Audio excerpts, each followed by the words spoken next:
Nom nom nom nom nom nom nom nom nom nom nom nom nom nom. Hello everybody. Good morning, good night, whatever it is for you guys. I just want to say that I just woke up the same as the few days ago. So it feels like I've been waking up a little bit later. Just how do I say this? I don't know, man, but I do wake up a bit later. I mean, yeah, I guess. So, what's the plan for today? I'll explain it later, but first thing is, just before I started the stream, I actually ate something because, you know, oh my god, my gastric acid. I have a problem with my stomach, so if I didn't eat breakfast, I'm gonna die eventually. Well, not die, but my stomach will hurt a lot. And I decided to get a bread. I don't know what bread did I just consume, but it made my stomach upset. So today's stream is probably not gonna be that long. Ah, boy. Alright, let's move on.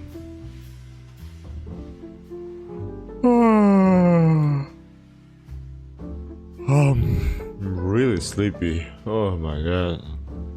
Okay, let's do some explaining. Oops, wait a second. Just preparing some stuff. Oh my god, I just realized something. Wait.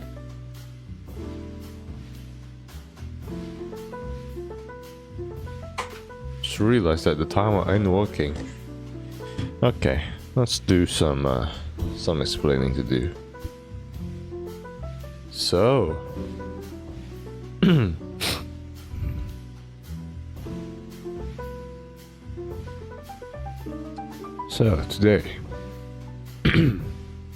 today we are trying to figure out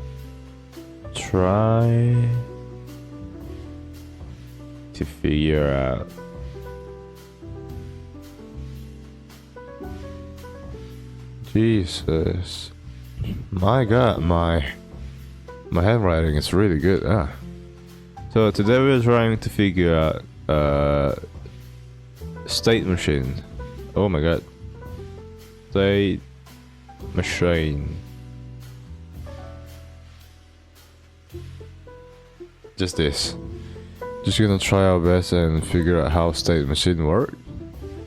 And after that, we can move on and try something else. But right now, we're gonna try to figure out how the hell the state machine works. We're gonna try it. Okay. State machine.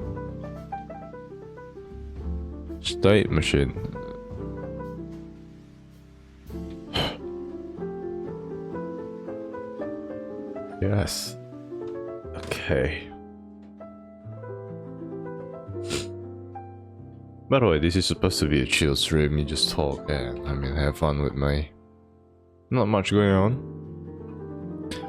But let's open up Google Chrome and let's check out this video right here. I have prepared one actually.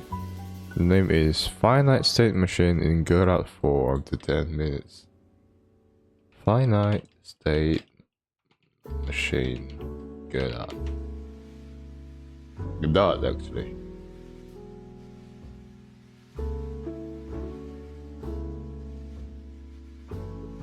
Alright.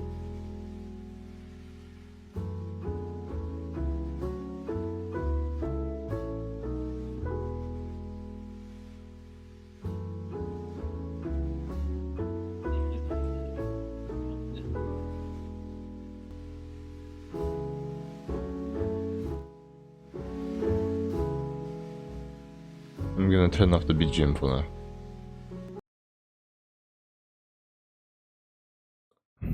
Enemy to wander until it spots something, then chase that target, and if it gets close enough, give it an attack. How would you program this? It would be super simple to check whether there's a target and whether we're in range, then handle the different time for wandering and all the randomness. But imagine you added a few more states to that. Maybe you could see how this code would grow larger and larger. Even though this is a smaller example, I personally would use a finite state machine. First off, before we define a finite state machine, we should probably define what a state is. A state is a set of conditions and a behavior to go along with it. So our wander state from before had the conditions that there was no target, and the behavior is wander randomly. And of course, our chase behavior was that we have a target and that we're not in range, and that behavior is to chase. And that's kind of how we would split things up in code. So we would have a state class, and inside of the state class, we would have a couple of methods. The first two are enter and exit, which are called when we transition to a state and leave from a state. Then we'll have two functions. Those are the update and physics update functions. The update is tied to the visual frame rate, whereas the physics is tied to the physics server. Then each state can have its own relevant information. For example, the wandering state would probably have a random direction, and maybe a speed, and maybe a time for it to wander. Then inside of the inner function, we would randomize these variables, and on update, we would tick down the timer, and if it reaches 0, we would randomize the variables again. Then inside of physics, we would probably move. And for all of the other states, it would probably be a very similar story. That's basically it for the state, and the finite state machine is simply just a collection of these states. So in our case, we would have an idle, chase, and attack state. These would all belong to one state machine. The state machine itself is responsible for handling the life cycle. So for example, if we're moving between states, it's responsible for calling the exit function on the previous state and the inner function on the new one. And it's also responsible for keeping track of what the current state is. Usually, the actual state machine is completely agnostic to what states are inside of it. It just needs to know what the current state is and what state you want to move to. So let's swap over to Godot and we'll give this a shot. So we're back in the project from before, and all I've got is this little dude. He's got a script on him that just calls move and slide, and we'll set the velocity later using the states.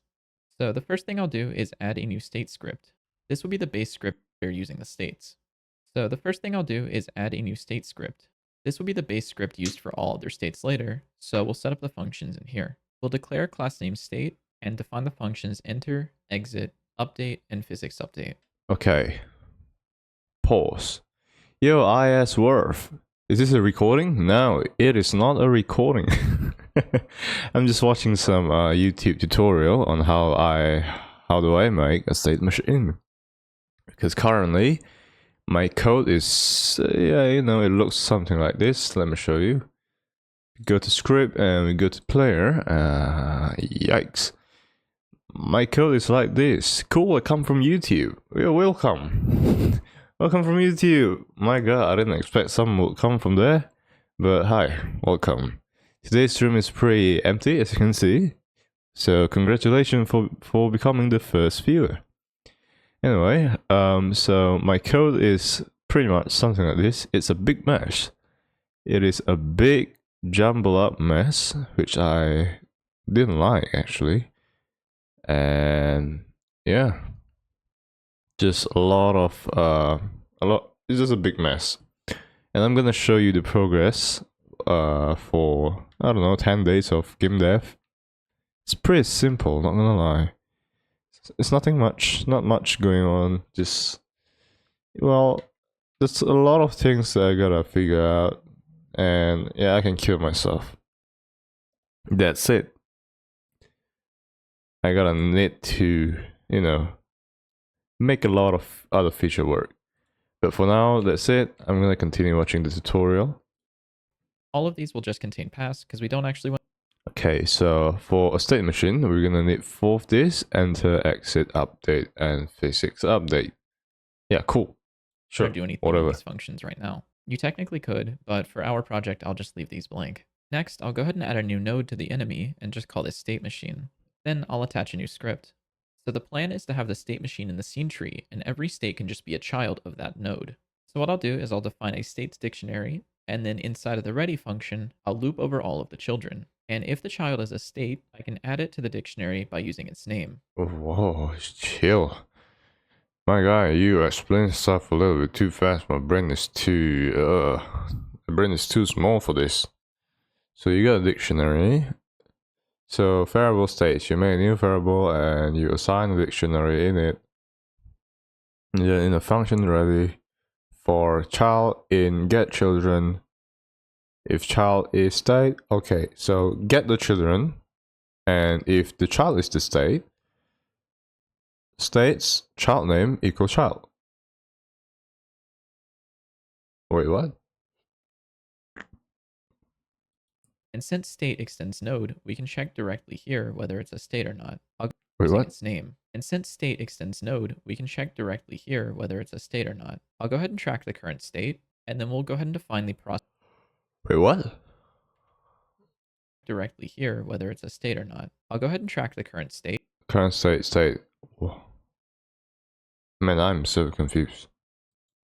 And then we'll go ahead and define the process and physics process So you get a process and physics process on the state machine. Cool. functions. And inside of here, we can check if we have a current state and call update and physics update respectively. What the hell? Man, I feel really dumb. Okay, let's continue. Function process delta. If the current state is true, current state.update.delta. If the current state is true, current state.physics update.delta. Okay, fine, cool. On the current state. But how do we move between states? Well, there's Yes, how do we move between states? a billion different ways you could do it, but in my personal way, I would use signals. We'll head back over to the state class and add a new signal transitioned. Anytime we want to leave the state, we'll just call this signal. And inside of the state machine, anytime we register a new state, we can simply connect to the transition signal. Fuck. Wait, what? Wait. My man, you're moving a little bit too fast from here. Between states. Well, there's a billion different ways you could do it, but in my personal way, I would use signals. We'll head back over to the state class and add a new signal transitioned. Anytime we want to leave the state, we'll just call this signal. And inside of the state machine, anytime we register a new state, we can simply connect to the transition signal. This will connect to a function that takes in the state that called it, and the new state name that it wants to transition to.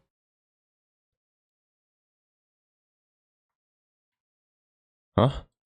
And inside of the state machine, anytime we register a new state, we can simply connect to the transition signal. This will connect to a function that takes in the state that called it, and the new state name that it wants to transition to. We can check if the state calling I'm so confused.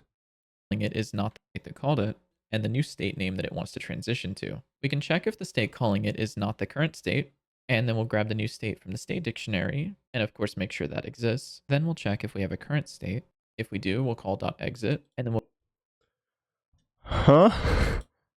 Wait, what? call .enter on the new state and set the current state to the new state. One quick thing is down here I use toLower, and I will actually add called it new state. We can simply connect to the transition signal. This Okay, child.transition.connect on transition. Okay, so I understand this. So you go to the child. Yep. You get the transition signal and then you connect it into this script. All right. this will connect to a And function then you connect it on the function right there. that takes in the state that called it and the new state name that it wants to transition to. We can Okay, and then we make two parameters. The first one is state, and then we make a new state name. Okay, cool. If the state is not equal to our current state, which is state, we return. So we just dip. check if the state calling it is not the current state, and then we'll grab the new state from the state. And then you make a new variable called new state equals states, which is from what? Alright, it's from the dictionary. Get the new state, the name, the lower. Okay. Dictionary, and of course make sure that exists. Okay, make sure that it exists. If there is no new state, then just return. Then we'll check if we have a current state. Then we check if we have a current state. If it's true, then we just exit. Huh? If we do, we'll call .exit, and then we'll call .enter on the new state and set the current state to the new state. Okay, so what the fuck? Chill out. If we do, we'll call .exit, and then we'll call .enter on the new Okay, enter on the new state. And set. So basically just exit from a lot of states. So check new state. If a state is not equal to current state, return. Get the fuck out. And then make a new variable, get the state, and then check new state. If there is no new state, just get the fuck out. Then we check the current state. If there is a current state, get the fuck out. It's pretty much that. And then new state, dot enter. Cool. I don't understand a bit. Okay. What the fuck? Oh my god. Okay, fuck this. Okay, continue. The current state to the new state. One quick thing is down here I use to lower, and I will actually add that up here as well, just to make sure capitalization doesn't do anything funky. And then one last thing is I'll add an exported variable called initial state, where we can define the initial state that we want the state machine to be in. We'll check if initial state exists, and if it does, we'll call .enter state that we want the state machine to be in. We'll check.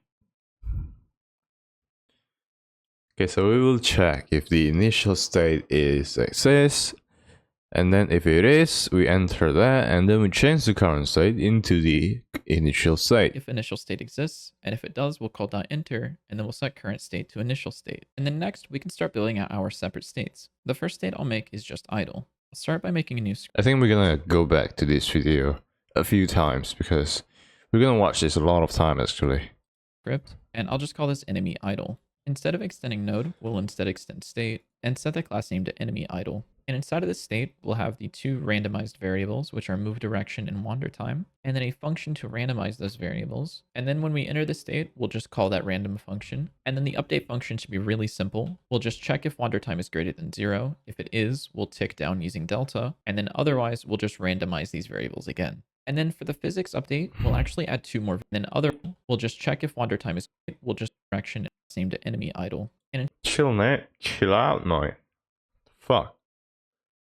So extend state. Okay, so extend state. Class name is enemy idle. inside of this state, we'll have the two randomized variables, which are move direction. Call that random function. And tick. The update function should be really simple. We'll just then when we variables, which are move direction and wander time, and then a function to randomize those variables. And then when we enter the state, we'll just call that random function. And then the update function should be really simple. We'll just check if wander time is greater than 0. If it is, we'll tick down using delta. And then otherwise, we'll just randomize these variables again. And then for the physics update, we'll actually add two more variables. These are a reference to the enemy that we're going to be updating and the move speed that we want to update to. Then in the physics update, we'll check if enemy exists, and if it does, we'll just set the velocity to direction times speed. And then of course, we probably want enemy exists, and if What the fuck? Update.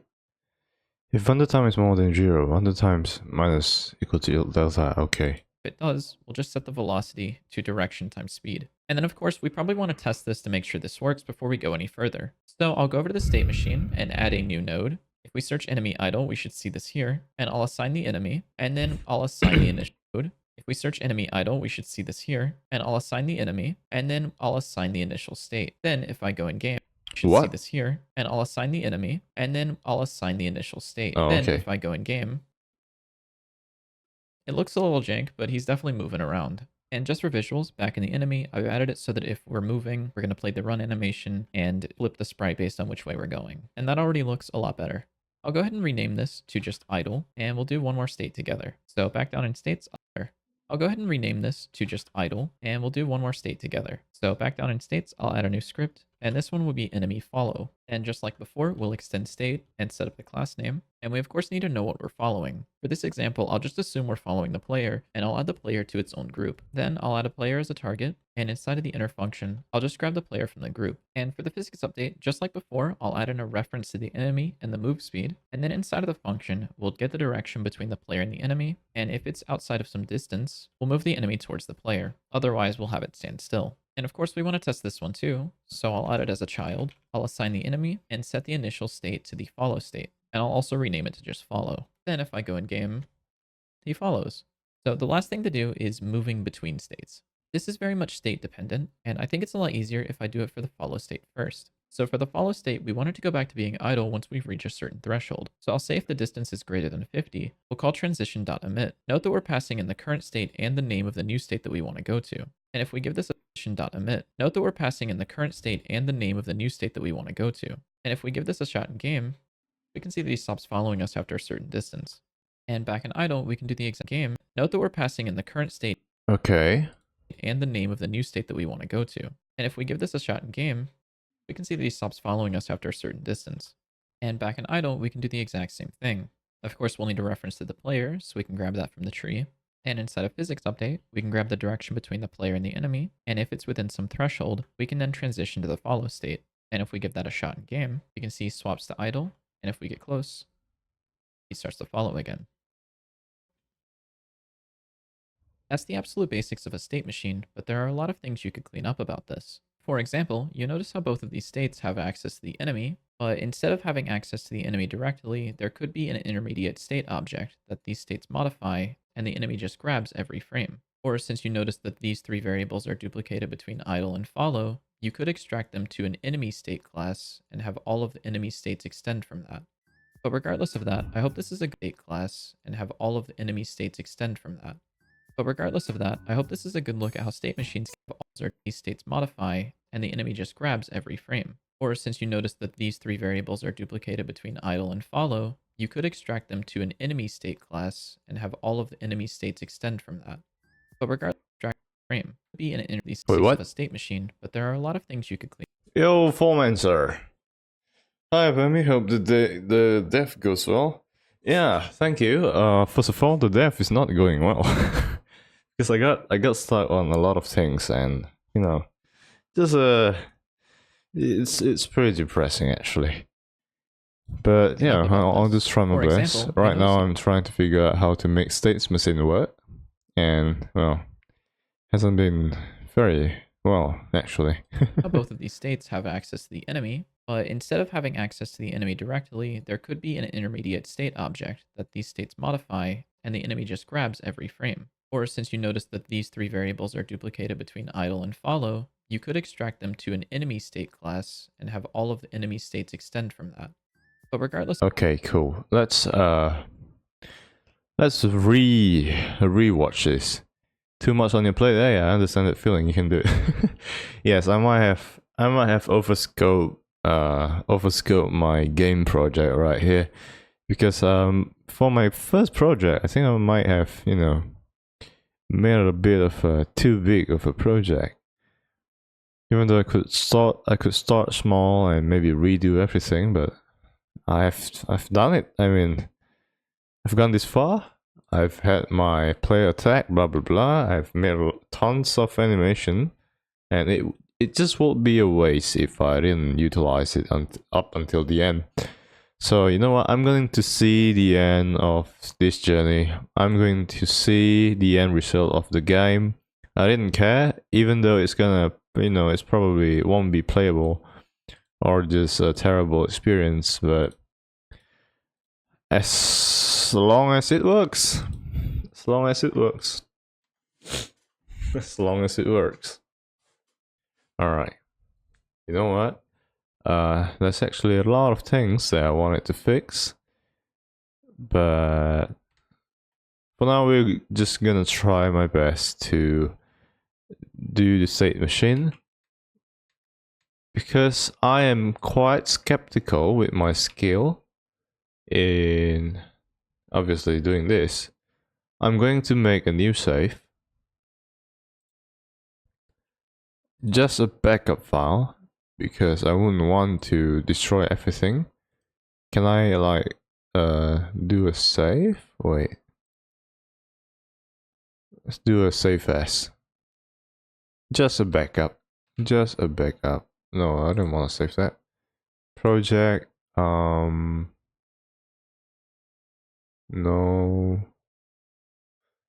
Alright. Just gonna go to the file and copy paste the entire thing. Let's go back to the A sprite. No. The Godot projects. Slimy game. Actually, I'm gonna copy and paste that. And then rename this as backup. Okay, I'm gonna show you guys. So, ignore this one. So just pay attention to this too. So this is the slimy game, and this is the slimy game backup. I'm gonna work on the state machine here, the slimy game. If stuff goes wrong and I couldn't get the original file back, we're just going to refer to this one, or maybe just copy paste the entire thing. I hope that works. If it doesn't, then I'm gonna be very sad. Okay, let's go back to the state explanation and redo it one more time because I kind of understand the basics now. I think I can go back and grasp it all this time. Okay, let's go again. You should probably define what a state is. State is a set of conditions and a behavior to go along with it. So our wander state from before had the conditions that there was no target, and the behavior is wander randomly. And of course, our chase behavior was that we have a target and that we're not in range, and that behavior is to chase. And that's kind of how we would split things up in code. So we would have a state class, and inside of the state class, we would have a couple of methods. The first two are enter and exit, which are called when we transition to a state and leave from a state. Then we'll have two functions. Those are the update and physics update functions. The update is tied to the visual frame rate, whereas the physics is tied to the physics server. Okay, so we have four function conditions. I don't know what you call it, but let's call it function. We have four function on the state. We have the enter. Obviously, we gotta enter a state, and we gotta leave the state, which is the exit. And we have update, which basically just underscore ready, if I'm not wrong, every frame while active. So yes, so it's basically just ready. And physics update, so every physics tick while active. Yeah. Okay, I understand up that far. Server. And direct and each state and maybe a randomization of these states. So in our case, we would have an idle, chase, and attack state. These would all belong to one state machine. The state machine itself is responsible for handling the life cycle. So for example, if we're moving between states, it's responsible for calling the exit function on the previous state and the enter function on the new one.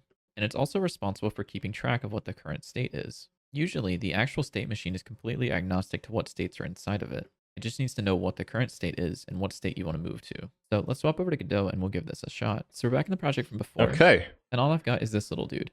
He's got a script on him that just calls move and slide, and we'll set the velocity later using the states. So the first thing I'll do is add a new state script. This will be the base script used for all other states later. Okay, first thing I want to do is to clean up the mess on my script.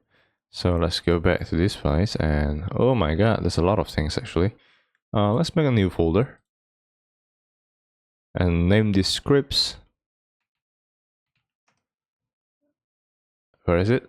It's inside. Okay, my bad. Anyway, let's put this down there. We grab this all scripts over here. Okay, and then we just put it there. Sprites. No! Wait, I didn't want to put it into the sprite. Ah, shit. Okay. No, I'm a dumbass. Put it into the scripts. Yes. And then we will make another new folder. The name is going to be scenes. So first I'm gonna delete the icon because I didn't know that I didn't use that. And I'll take all of these and just put it into scenes. I'm gonna make a new one and yikes. Okay, make a new one and name it states. Okay, feels good. Let's go back to the tutorial. We have now cleaned up our scene, and I like this. So we'll set up the functions in here. So extends node, yep. We'll declare a class name state and define the functions enter, exit, update, and physics update. All of these will just contain pass because we don't actually want to do anything in these functions right now. You technically could, but for our project, I'll just leave these blank. Next, I'll go ahead and add a new node to the enemy and just call this state machine. Then I'll attach a new script. So the plan is to have the state. Okay, have this for just ready. Okay. You technically could, but for our project, I'll just leave these blank. Next, I'll go ahead and add a new node to the enemy and just call this state machine. Then I'll attach a new script. So the plan is to have the state machine in the scene tree, and every state can just be a child of that node. So what I'll do is I'll define a states dictionary, and then inside of the ready function, wait, what? I'll attach function states later. So we'll set up the functions in here. We'll declare a class name state and define the functions enter, exit, update, and physics update. All of these will just contain pass because we don't actually want to do anything in these functions right now. You technically could, but for our project, I'll just leave these blank. Next, I'll go ahead and add a new node to the enemy and just call this state machine. Then I'll attach a new script. So the plan is to have the state machine in the scene tree, and every state can just be a child of that node. So what I'll do is I'll define a states dictionary, and then inside of the ready function, I'll loop over all of the children. And if the Sure.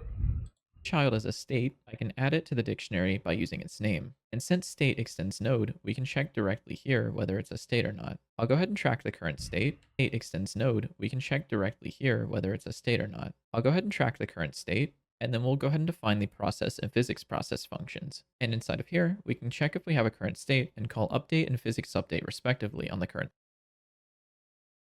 Okay, check if there is a current state, and if there is, call the update. If there is, call the physics update. Okay, clear, cool, yeah. And let's go back to the ready one. For child in the children, so check the children on the state machine. If there is a children, and if the children is a state, get that name and put it into the child. Okay, cool. State. But how do we move between states? Well, there's a billion different ways you could do it, but in my personal way, I would use signals. We'll head back over to the state class and add a new signal transitioned. Anytime we want to leave the state, we'll just call this signal. And inside of the state machine, anytime we register a new state, we can simply connect to the transition signal. This will connect to a function that takes in the state that called it, and the new state name that it wants to transition to. We can check if the state calling it is not the current state, and then we'll grab What the fuck? name that it wants to transition to. We can check if the state calling it is not the current state. So no callback. I mean, you can't call the same state over and over again. Yeah, cool. And then we'll grab the new state from the state dictionary, and of course make sure that exists. Grab a new state from the dictionary. Okay, yeah. Yeah, okay.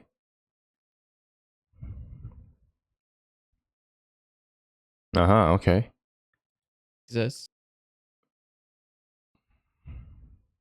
Then we'll check if we have a current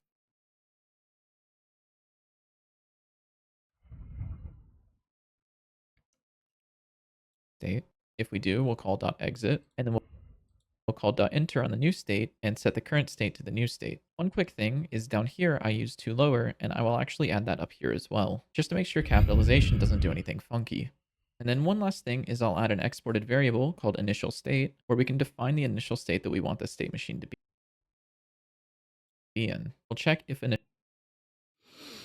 Shit.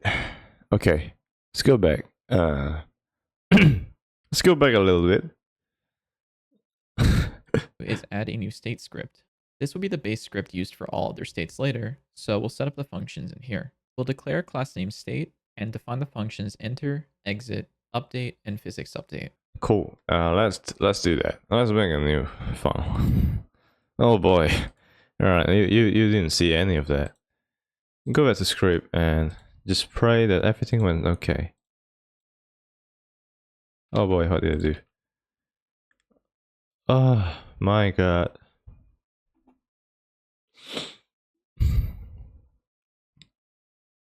Stressful.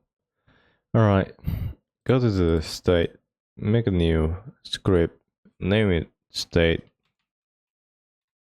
Wait, state, alright? Yeah, state. Okay, delete this, add a new class name. State. Yep. And then make a few functions. The first one is enter, if I'm not mistaken. Yep. And then just pass.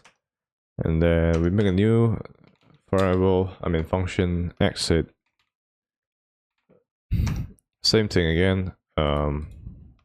Pass. Yo, Itero Smalls, welcome to the stream. Oh my god, welcome to the stream. I'm just trying my best to not cry. I'm this close to crying. My god. This is stressful, okay? This is very stressful. I'm just making a new state machine for my game, and it's actually my first time dealing with state machine. Update physics. I think it's pretty much the same though. Delta and then float. Oh boy. Okay, cool. I just gotta...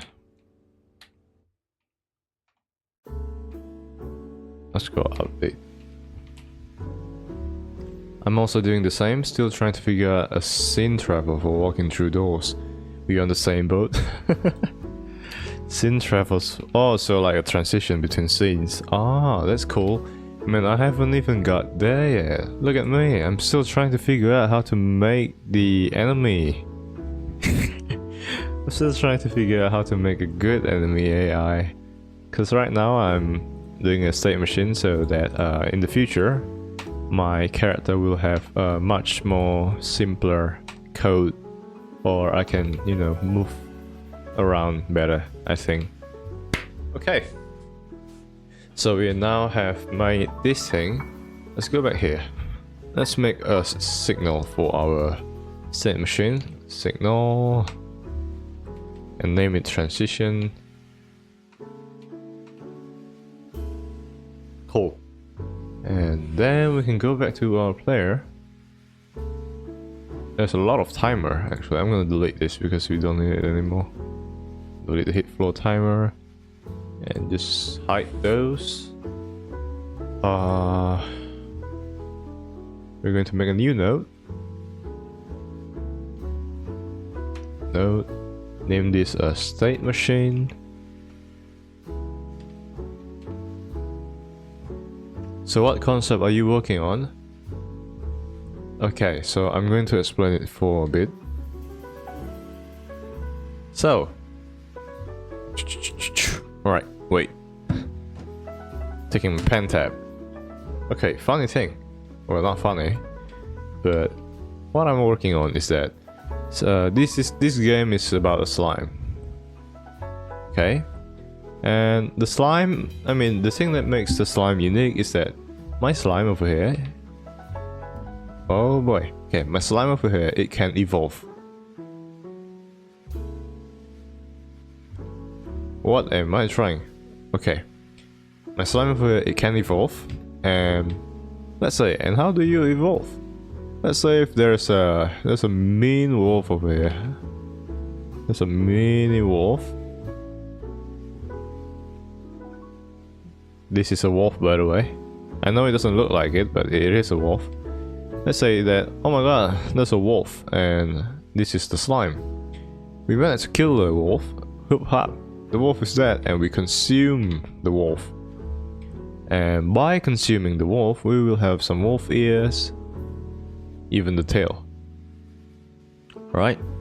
We'll even have the tail of the wolf, and we will gain some new stuff. So we will gain some XP, gain some HP, and gain the feature of the wolf and the abilities of the wolf. Let's say that we consume a wolf, and what we can do next is that we can dash.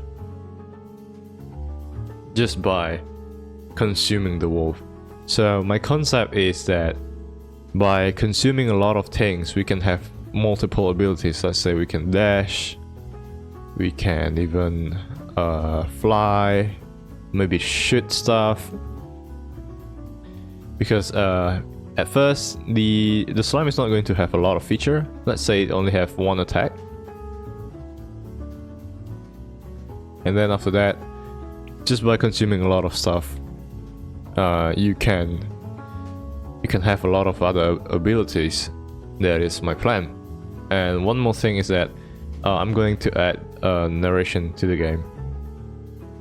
So there's gonna be a lot of narration.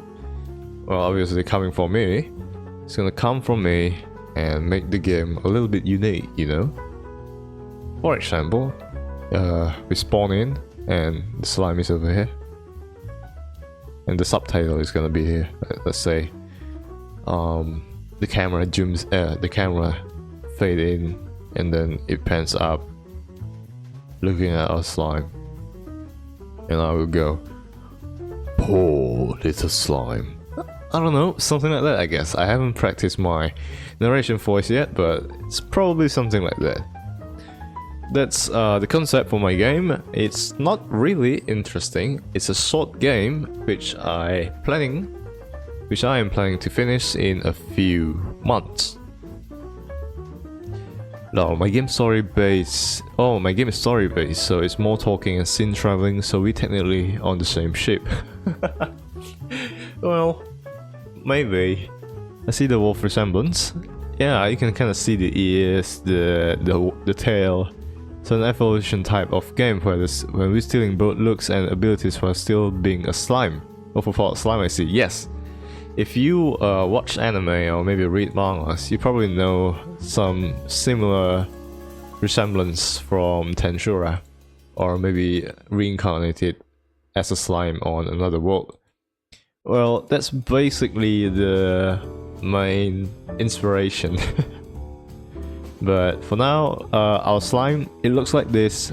The animation is pretty jank, not gonna lie. This is the jump animation, and this is the attack animation. And this over here, little bomb guy, it is a prototype enemy. So the end result is not going to be, it's not gonna look like this. It is just a prototype. Look, it's gonna come for me. He's mad now. And obviously he can damage me, but not much of a damage, and I can also kill myself. Cool. Okay. I can kill myself and do a lot of other things, but for now I'm still trying to figure out how to, you know, deal with the state machine. Now that we have that, let's make a new script. State machines.gd, and let's find the scripts. Where is the script, I wonder? It's not over here. It's probably on the scene. Yep, it is on the scene. Come on, move here. Okay. So we got our state machines. How am I going to deal with this? God, let me think. I'm gonna take a sip of water first.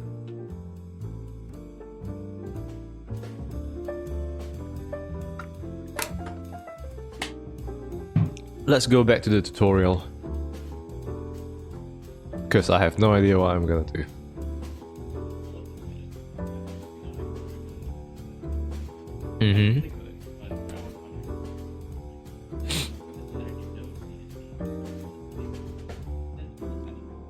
Okay.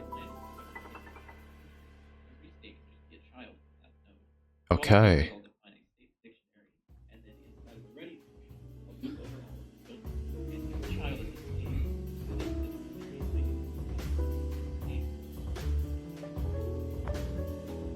Cool. Cool. I don't fucking understand. Alright, we're gonna start here first. We're gonna... States... I don't know, man. Feels so dumb. States... Dictionary. You know, the thing that I dislike about YouTube tutorials is that I didn't like doing this. I mean, I didn't like just following tutorials blindly, not knowing what to do, because I would like to have like a general idea of what am I actually doing. But if I didn't follow this tutorial, then I'll be stuck forever. It's mind fucking actually. How do I do this? Actually, following tutorials is kind of against my principle. But I have no choice. I don't know how to do this. I don't know how to make a state machine, and I tried to do it myself, and it just doesn't click for me. For some reason, it doesn't click for me, and it just confuses me a lot. Okay, it confuses me, and yeah, it's just not a good experience. I've tried it using Godot documentation, as you can see here. So I tried here. I tried to look for a state machine.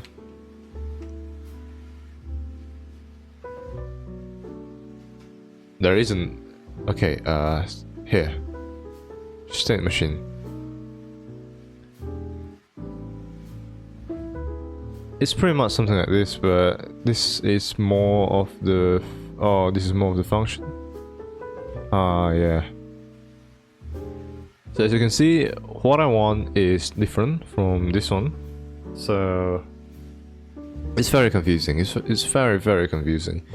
I don't think I can do it by myself, so I gotta need some tutorial.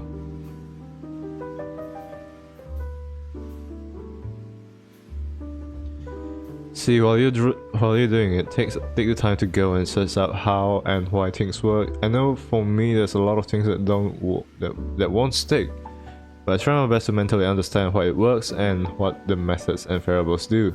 But even still, it's hard. Yes, actually yes, like crazy hard. Because I don't know how to say this, but sometimes it can get a little stressful.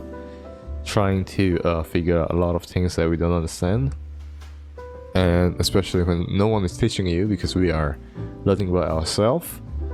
Even some small things can overwhelm us.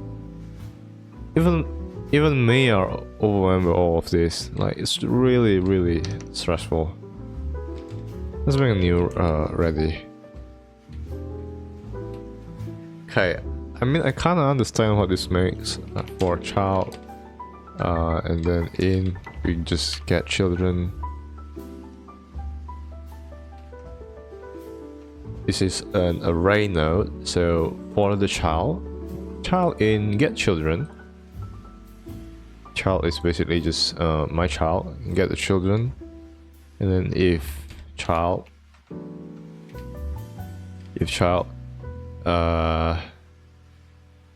oh, sorry, if child is state. So what is state? State is this guy right here. So if you just control click, yes, we go back to the state. Cool. So if child is state, we are going to get the stuff state. No.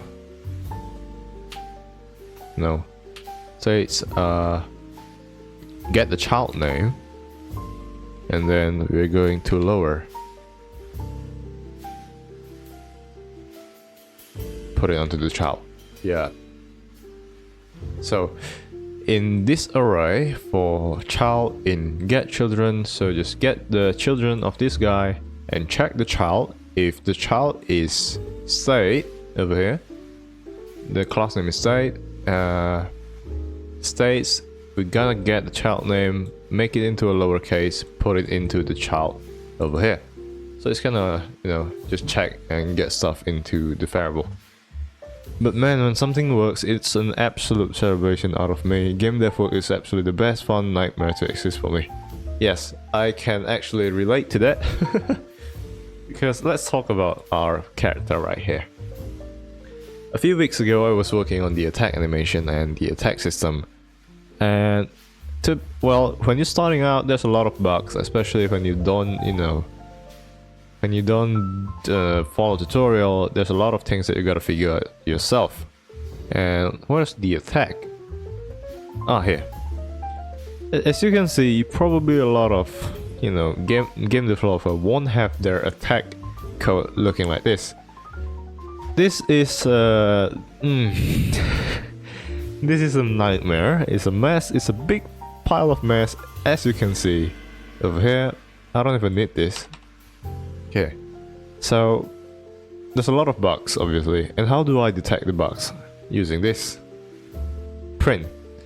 So each and every code that I call, I'm going to print something to let me know if the code is being called or not. Let's say this higher. It tells me if my code is being called or not. Because oh my god, what happened? Okay. I'm just gonna delete this because I don't need it now. But man, figuring everything out, just the player attack, not to mention the attack animation, which is, well, pretty simple.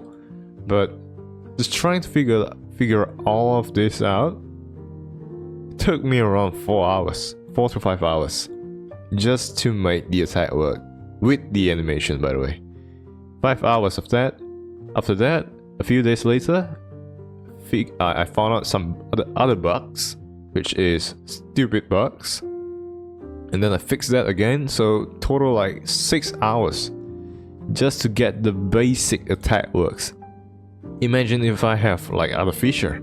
Let's say our player can fucking dash, or maybe can dig into the ground and then pops out. It's gonna be a lot of work. It's gonna be like a lot of work. That's why I'm going to use the state machines. God damn, Without this, I don't know how am I going to do all of that. Okay, let's slowly understand what is going on all in over here. Okay, first thing what we're gonna do is that states, we make a new variable, the name is states, and we put in a dictionary in it.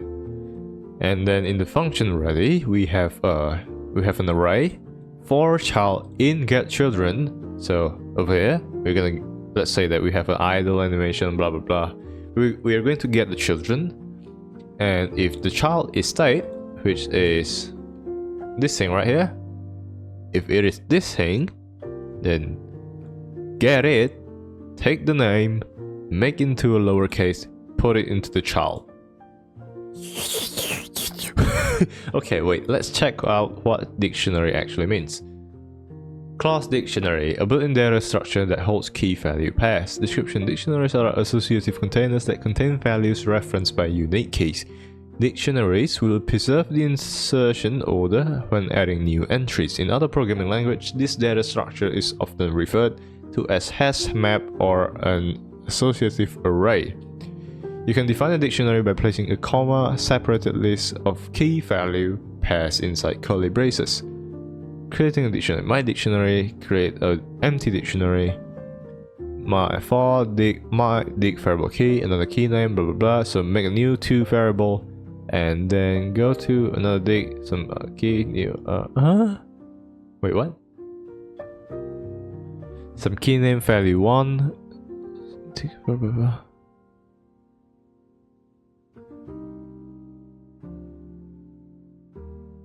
I'm so confused.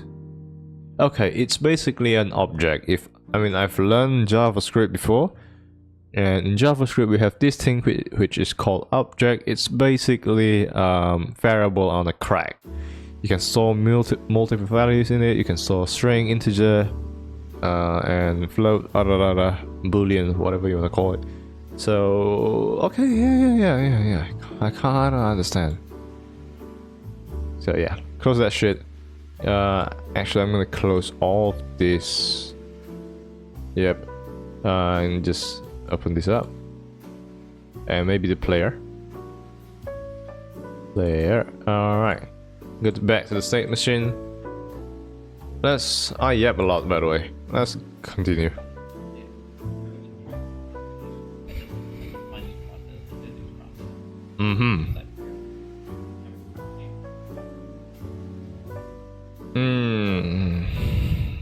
Okay. Shit. Okay, we put in a new variable that is obviously our state, and then we check if the current state is true. That means we have a current state, and we're gonna call the update. And okay, let's do that.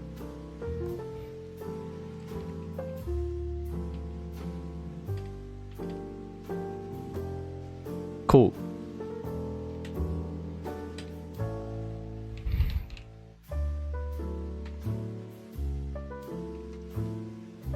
No.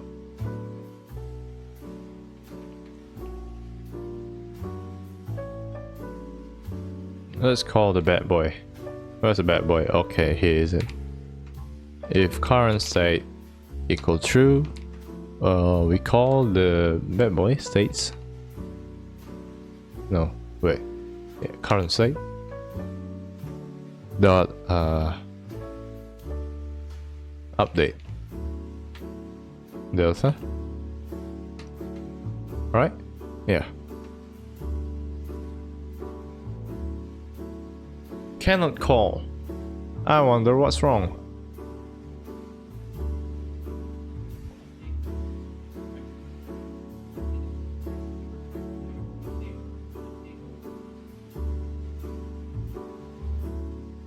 I think I might need to assign it first.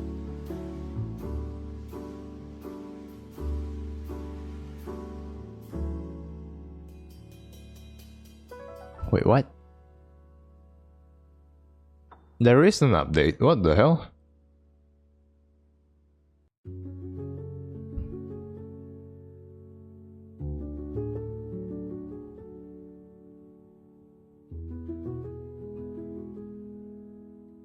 Ah.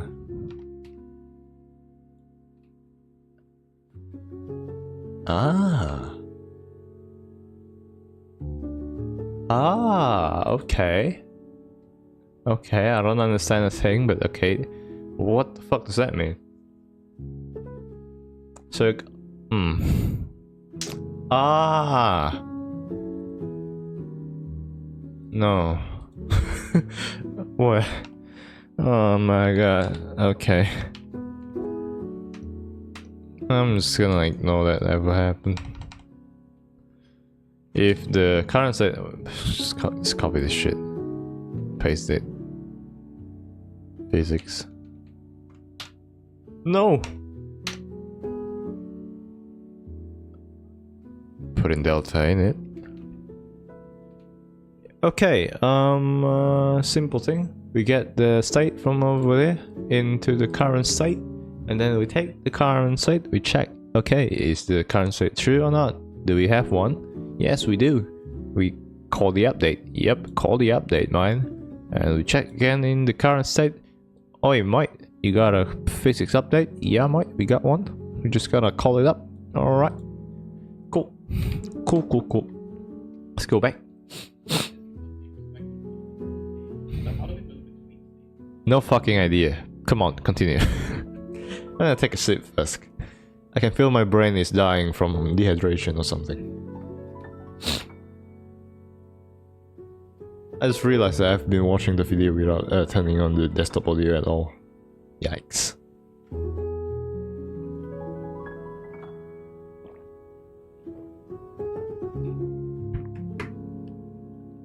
How do I say this? Game dev is, you know, it's fun, it's thrilling, it's fun, okay, but at the same time it's hard, it's stressful, it's depressing.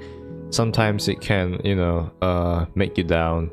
It can just push you off the grid and tell you that, oh my god, you are just such a dumb idiot. You can't even do such a simple thing. And you know, it can be discouraging sometimes and kind of sad. Yeah, you know, the thing. But fuck me, it's so stressful every time I try to figure stuff out and it doesn't work out. Blah blah blah. Yeah, you know the thing. Let's continue. There's a billion different ways you could do it, but in my personal way, I would use signals. We'll head back over to the state class and add a new signal transitioned. Anytime we want to leave the state, we'll just call this signal. And inside of the state machine, anytime we register a new state, we can simply connect to the transition signal. Okay.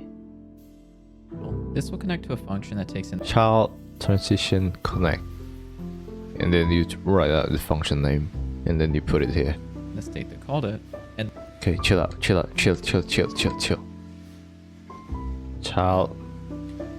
transition connect. And then you call what do you call it? On child transition.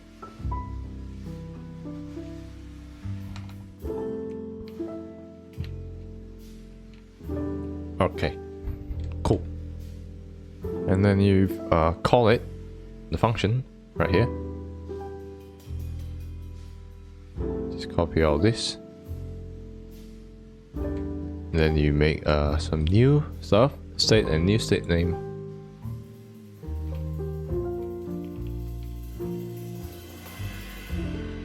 And then let's pass for now. I think that's what makes it the best. It really pulls a strong will out of you, you know, if it exists. Yes, that's what I'm talking about. Let's say that I have a weak will. Oh man, I don't think I can do this. I gave up. I think that's probably why a lot of game dev, especially indie game dev, give up on their dream and just stop making the game. Maybe that happens a lot. Well, let's say it's not about game dev, it's just on our dream actually. A lot of people on that is my age right now have given up on their dream. Some is still trying to pursue it but fail. Some tried to pursue it but failed. I have never seen anyone who actually managed to pursue their dream.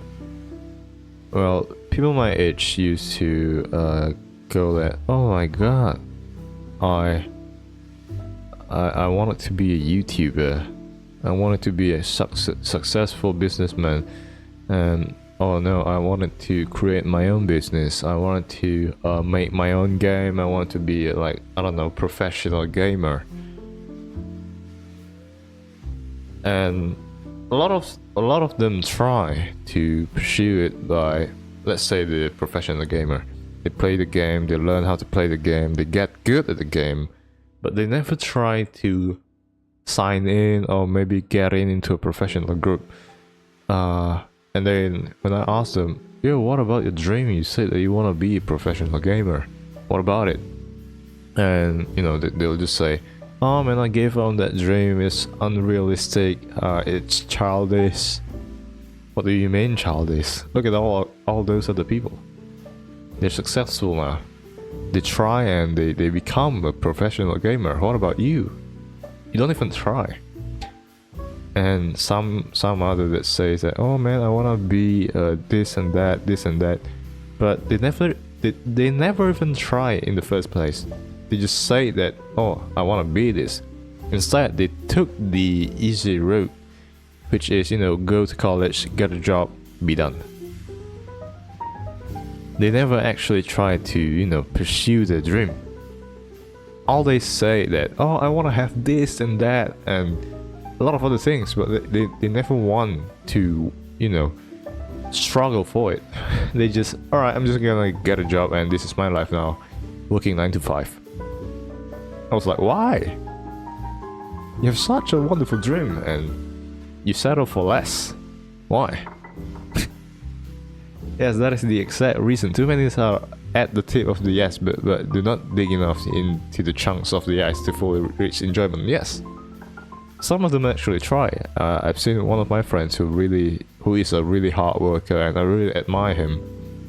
He works basically from high school. He doesn't come from a, you know, from a wealthy family. He come from a, let's say, how do I say this? It's not a wealthy family, okay?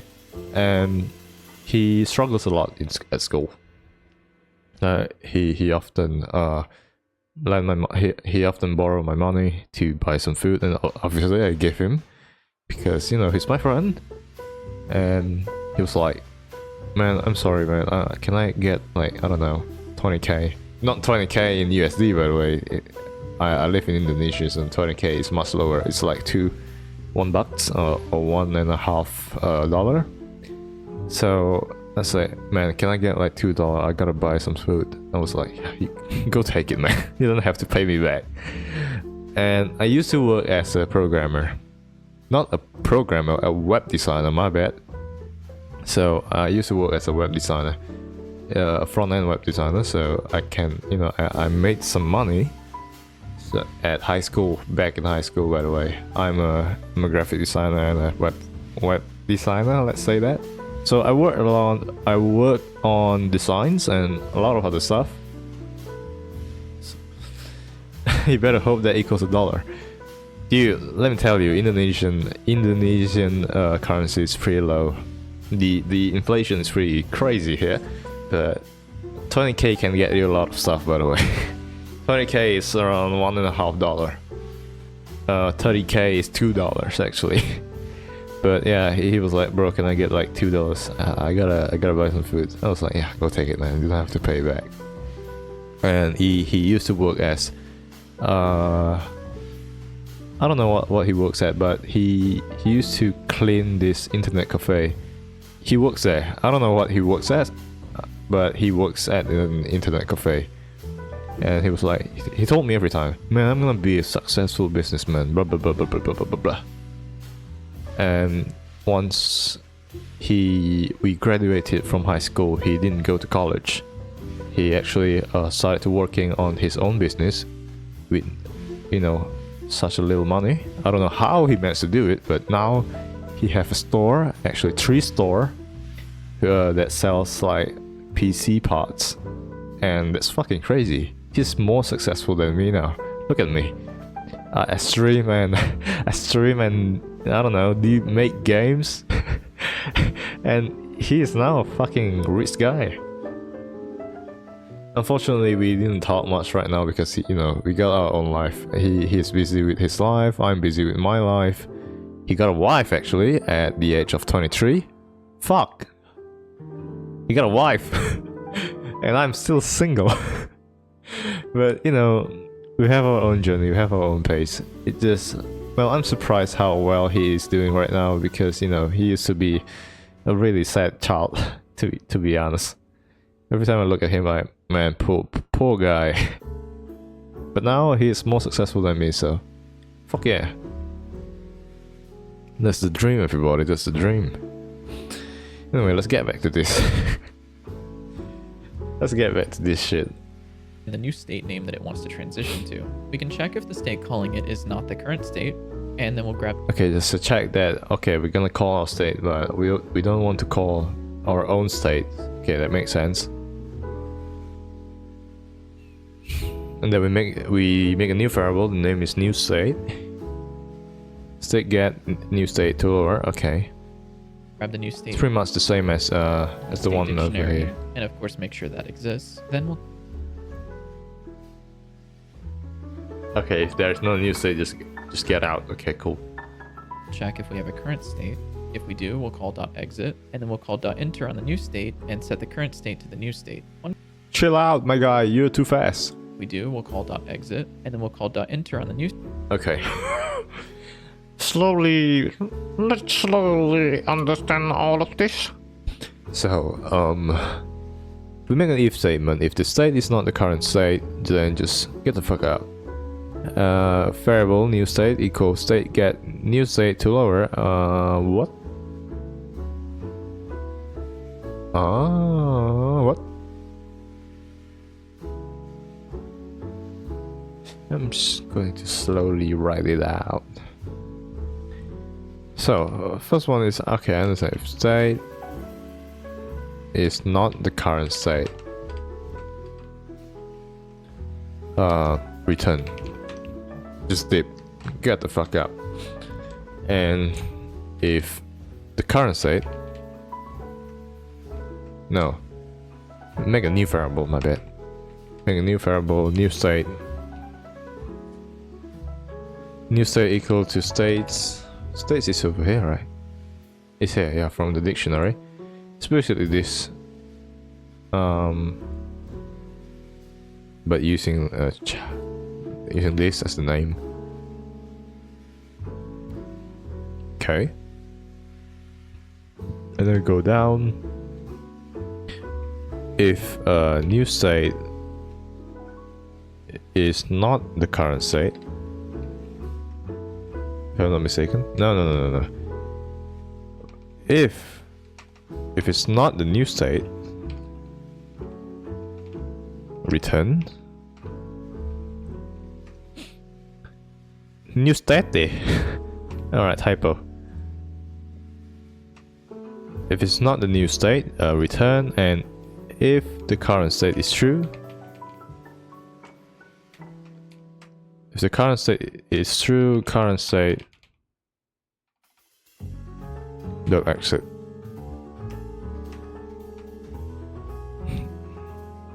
And then what do we do? Oh, we just new state dot enter.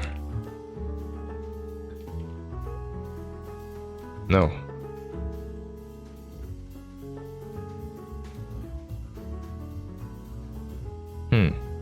Doesn't work.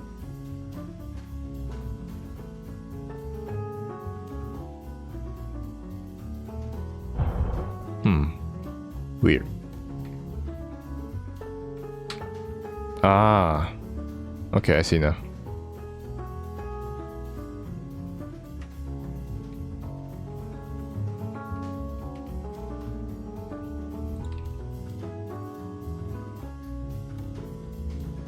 Oh fuck! All right, I know now.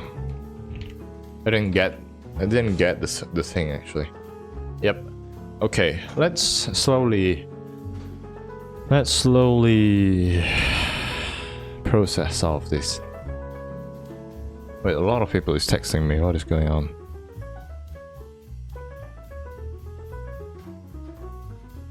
I'm just gonna ignore this. It's from my friend. Okay. Let's do a little bit of a recap on how all of this work. So we got a current state. I mean, this is a node, and then we make a current state. We make a new variable. The new variable is current state. I'm gonna mute this guy actually. Stop chatting me. Okay. We got a current state, and inside the current state we put in a state, which is this thing right here. We just press Control and then we click on the state. We will transition into this place right here. This is I made this script with the class name state and then a signal named transition, and then all these other function that we are going to use. Cool, right? So we go back to the state machines. So yes, we have the current state, and then child, blah blah blah. Cool. We got a new variable that the name is states, and in that variable, I'm gonna mute the desktop audio first. In that new variable, which the name is states, we are putting dictionary in it, so it's an empty dictionary. Cool. All right. So in the ready, we have an array for child in get children.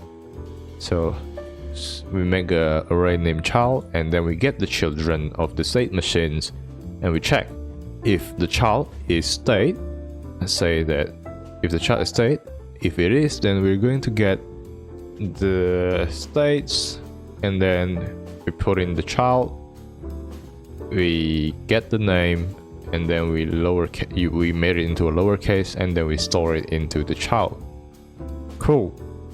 Again, we go back to the child, we get the transition, this thing, the signal, we get the transition, and we connect it with the name on child transition here, and then we connect this. Let's say that we put a pass over here. Just give it some time to, to think about this problem. And then we go back to the process. The process delta is going to be update delta, so it's going to be the same. And then we have a physics process, and that is going to be the physics update delta.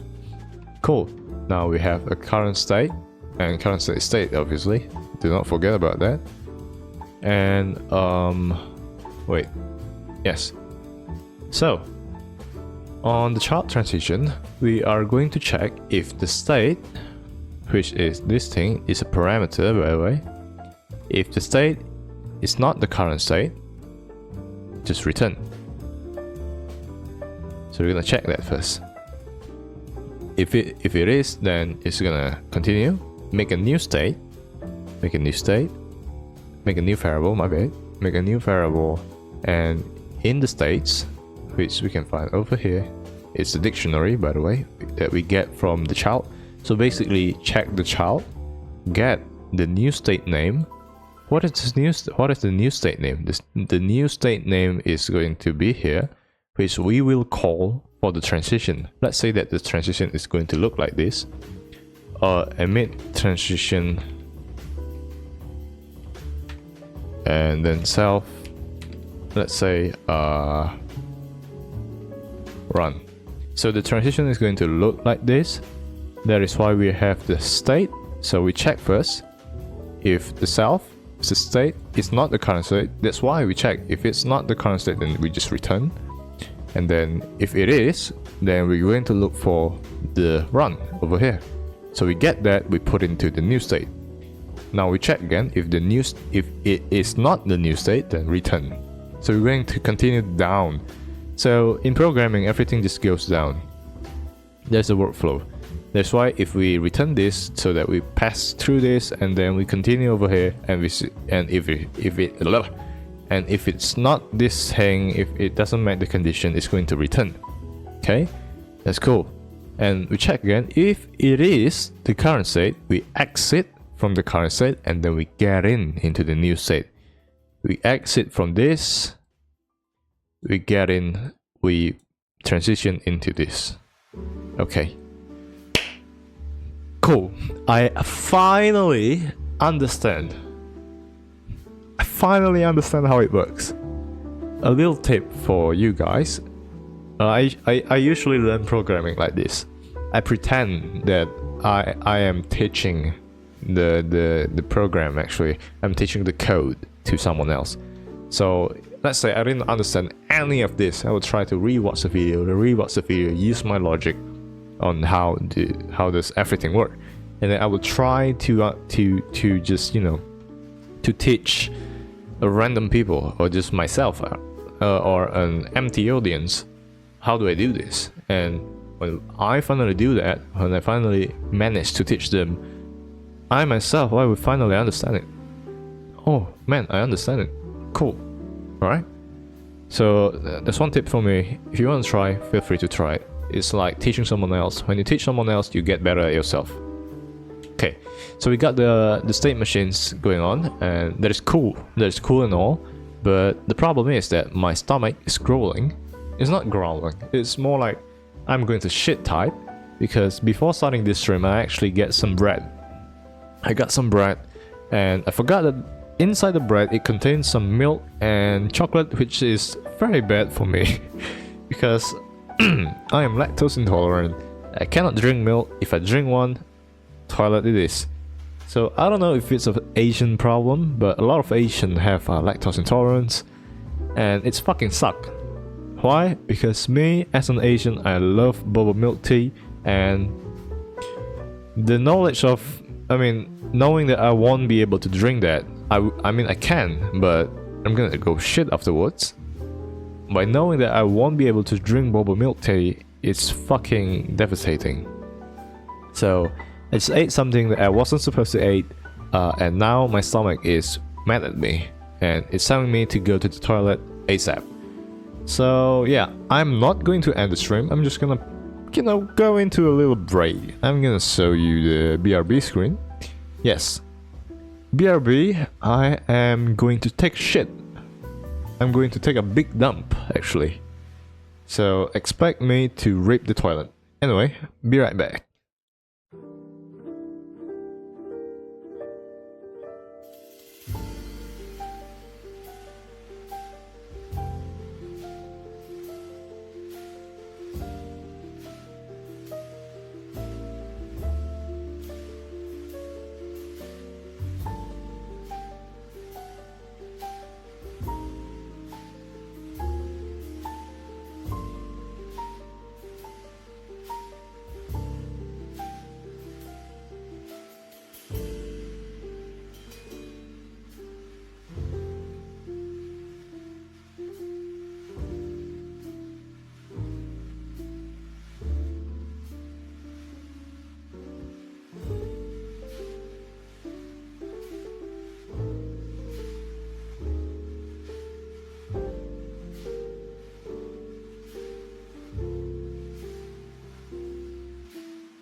I am back, and guess what? I absolutely destroyed the fucking toilet. Anyway, let's continue. So now we got the stuff going on. Let's watch the tutorial.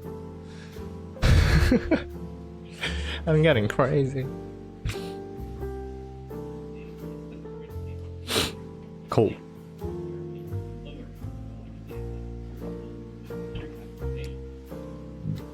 Yum. What? Oh yeah, I forgot about that.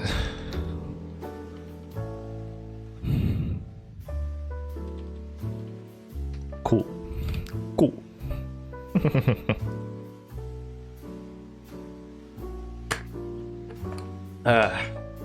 Everybody remember to drink some water.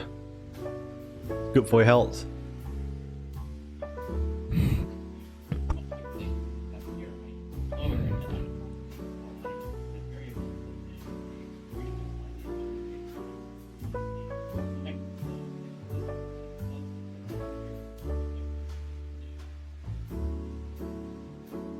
Okay, make a new state. I mean, make an initial state. Export variable iniziale. State. State. Initial state and the state. And over here we can get if initial state it exists. Enter the initial state. To enter and current state equal initial state. Yeah, okay, we got that. Cool.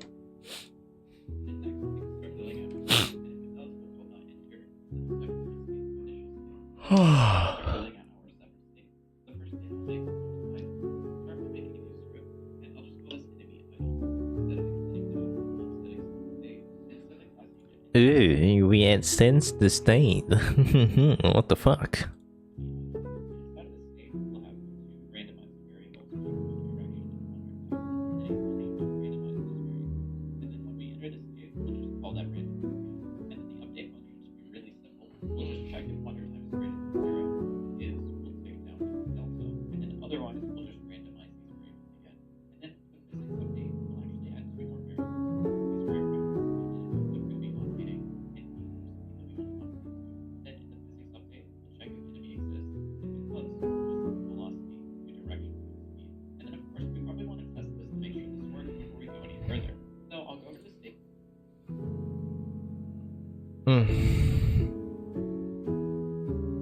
Motherfucker.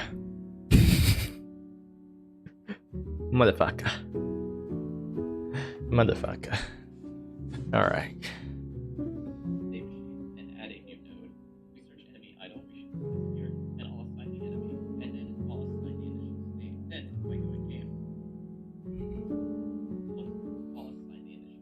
Uh-huh.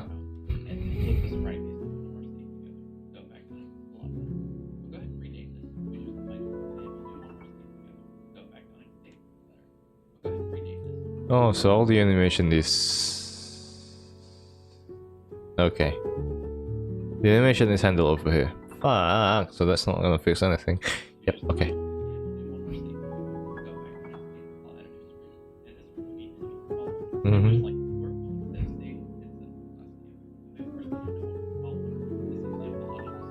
Do we have to use class name every time?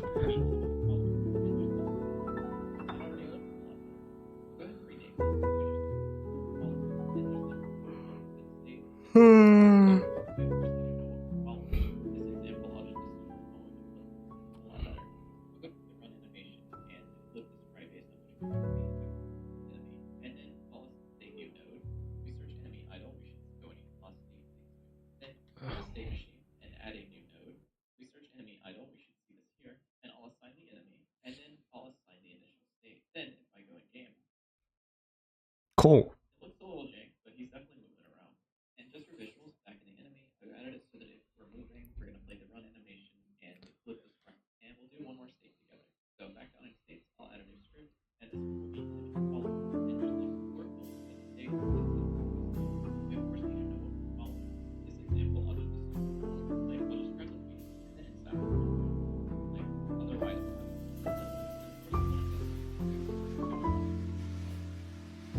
Okay, cool.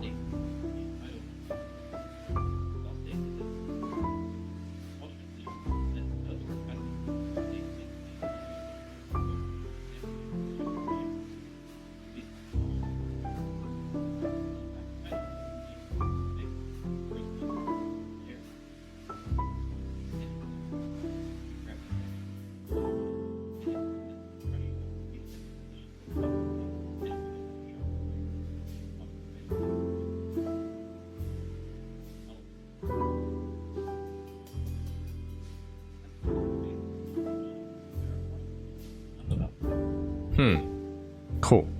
Right, so I kind of understand how it works now. Let's try it ourselves. Let's get to working, I guess.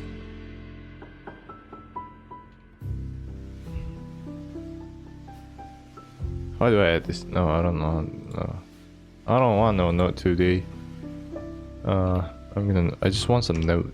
Yes. We're gonna change this to idle. I'll rename it. No, I gotta put in a script. Instead of scenes, I'm gonna go to states and name this enemy idle. Stand states, class name. Why do I name it enemy idle? Rename this player idle. Okay, class name player idle. Cool. Delete all of this. Let's see our idle player idle.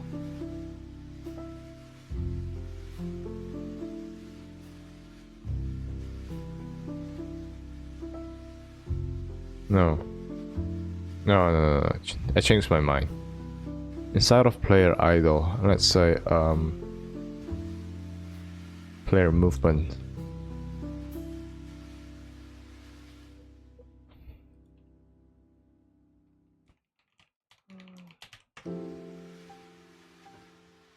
Change the name to movement. So it's gonna be pretty simple.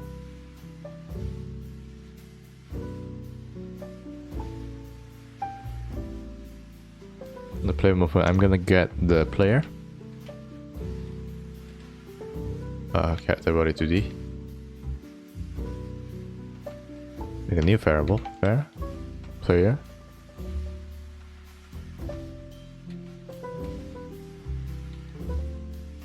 character body 2D.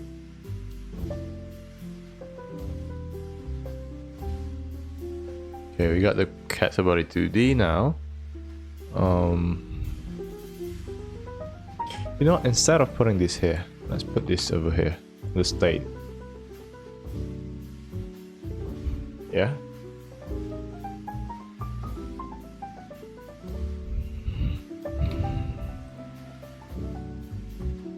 And then variable speed.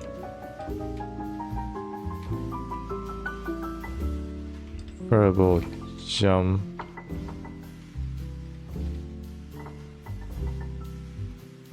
Okay. Cool. We got this now. Yeah. I think that will work.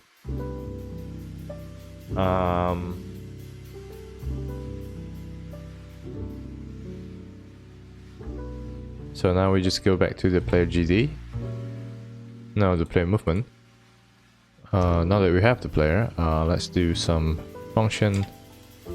No, process. Physics update.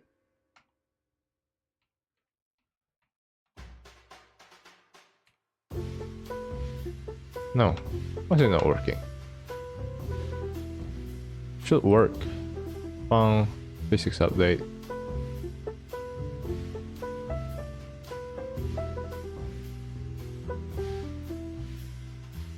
That was pass. It works. Cool. I got like shit ton of debug. Shit tons of error. What is this? Okay. We go to the player.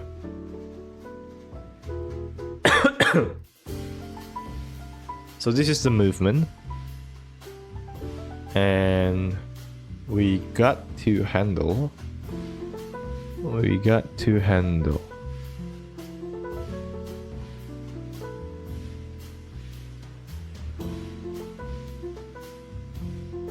Okay, the movement obviously.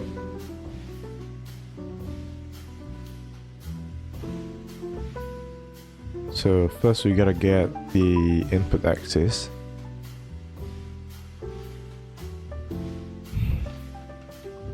After that, now that we got the input axis, I'm gonna delete this.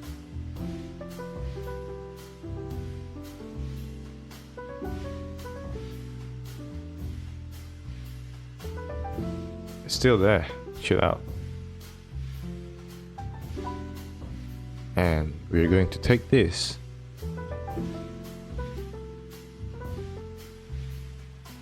Put it into the player movement.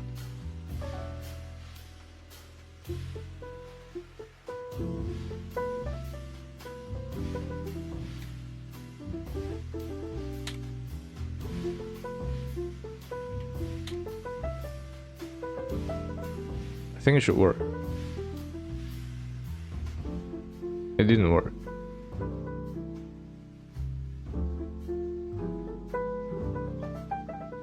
Huh.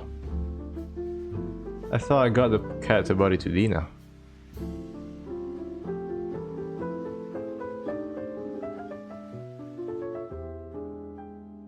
The identifier velocity is not declared in the current scope.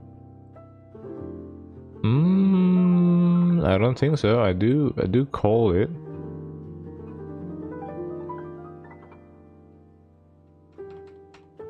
Oh.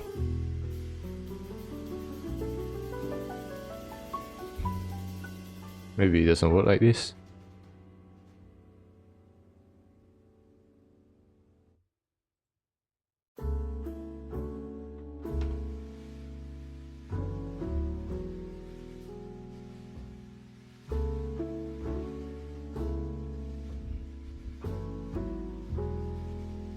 No, it's still the same.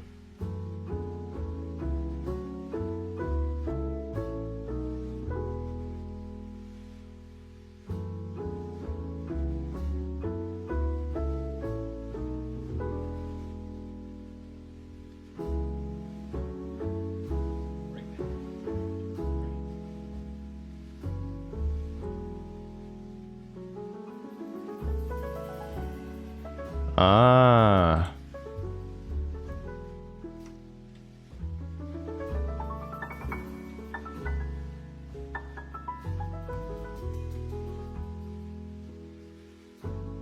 Oh, okay.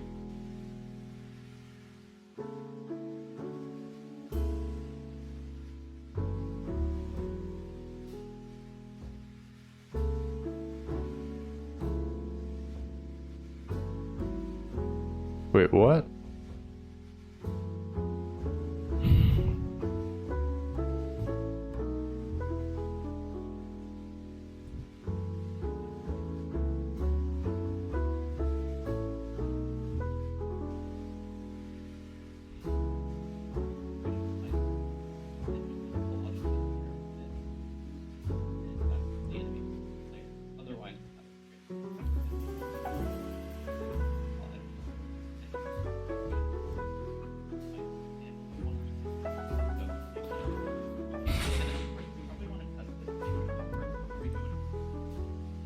Wait, I think something is wrong with mine.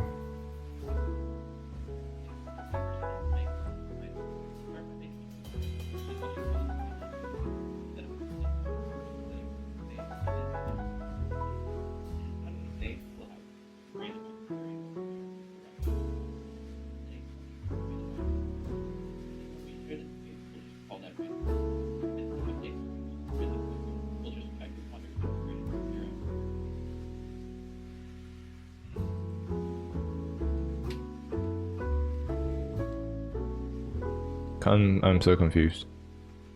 Should work. It should work.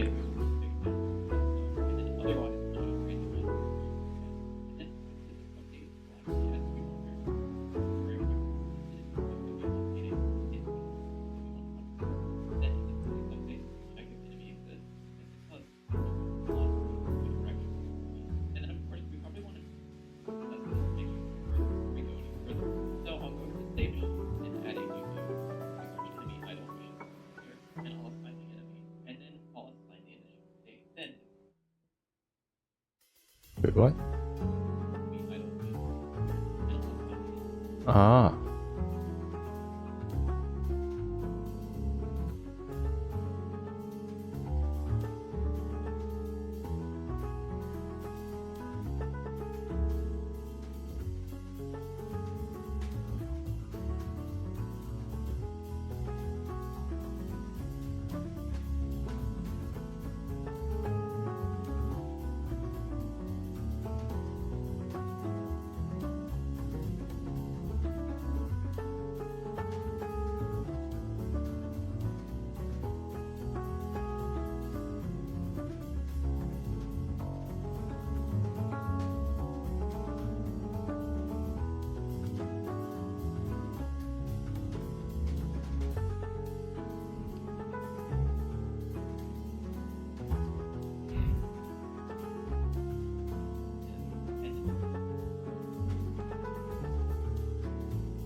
Huh. Weird.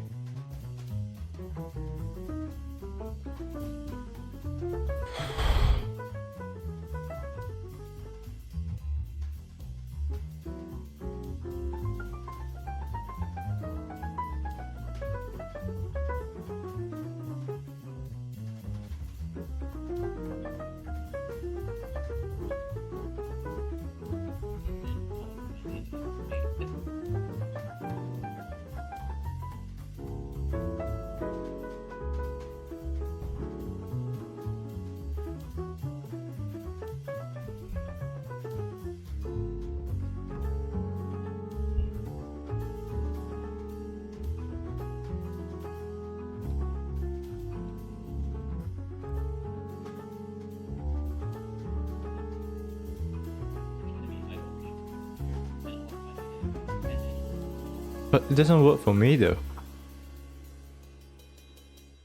Something is wrong.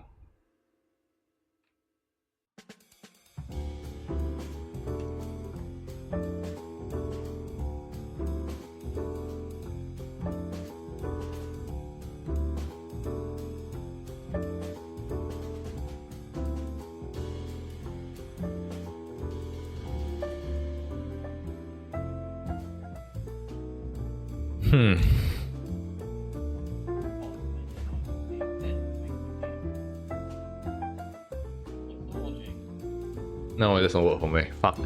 What the hell?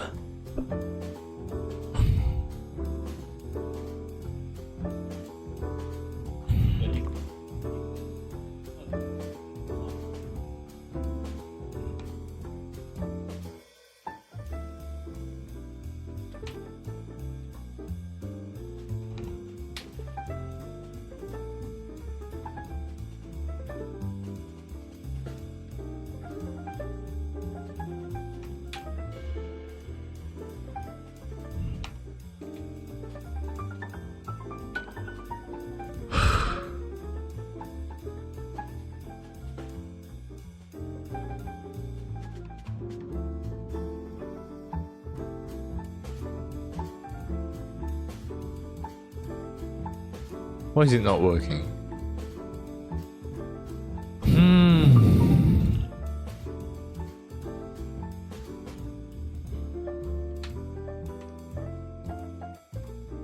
None of this work.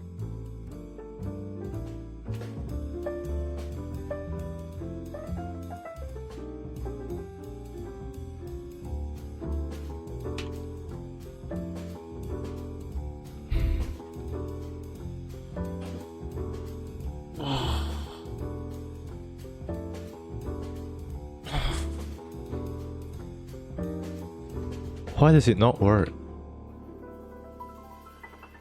It's actually dumb.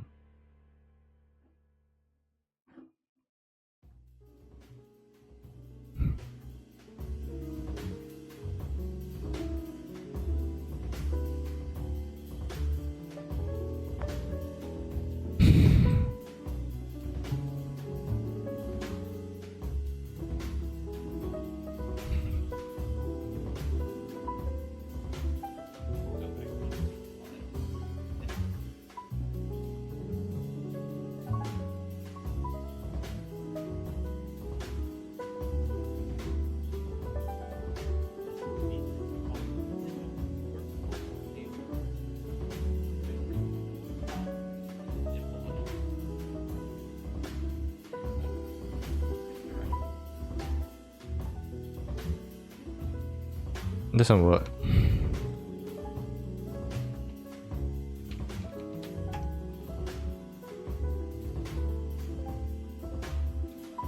So confusing. Wait, let me turn it off. No. Is Godot bugging or what is wrong with this?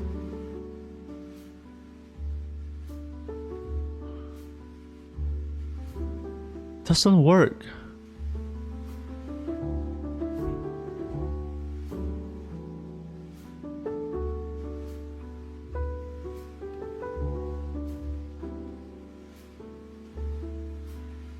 This work.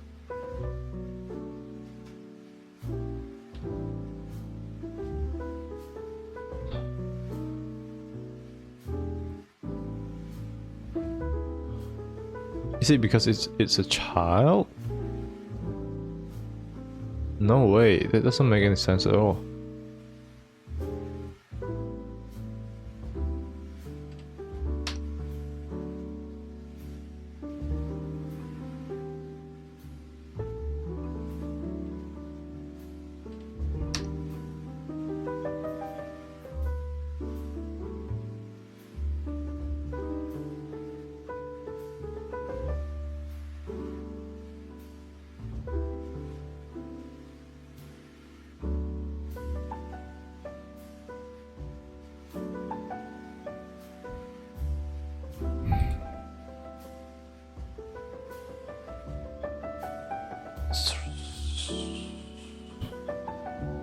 Why does it not? Why does it not work at all? This work? You see, I can put some stuff here. Let's say, yeah, I put this. Look, it worked. The hell, man?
What the hell?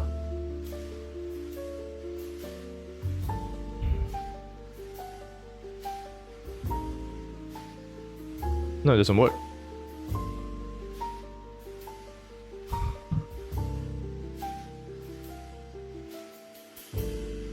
Oh my god.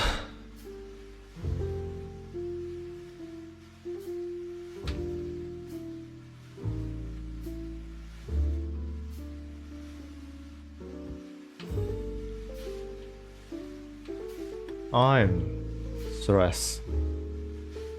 What is even going on?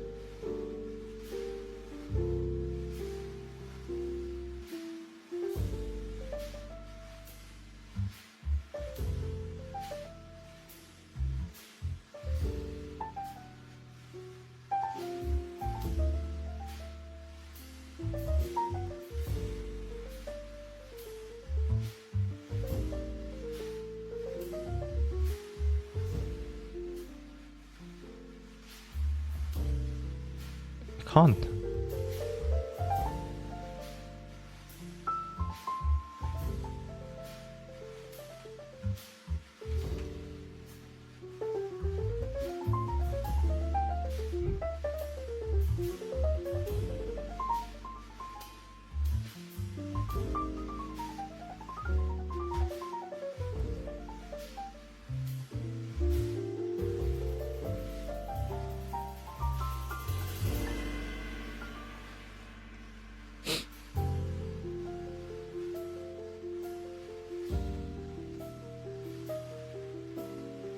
This is actually fuck. Oh my god.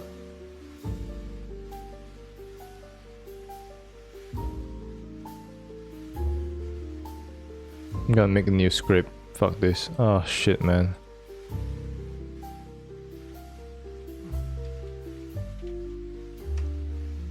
What is wrong with my script? I'm pretty much sure there is nothing wrong.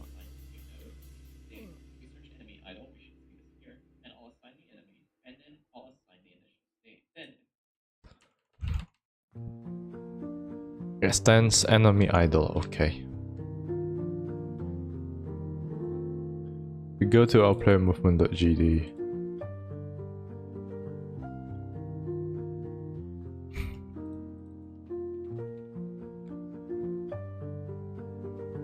State. Can go here. Okay, cool.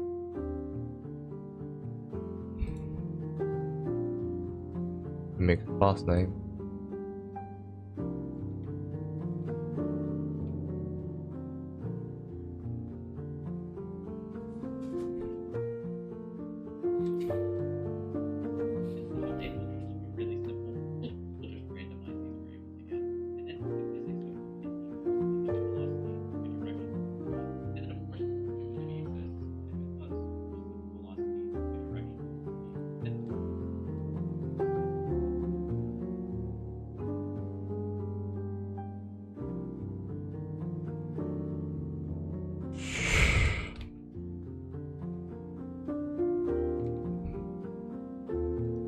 Aha, now it works.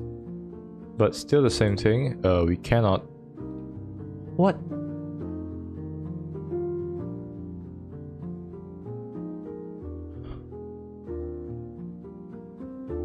Okay, let's check. Let's check the Google.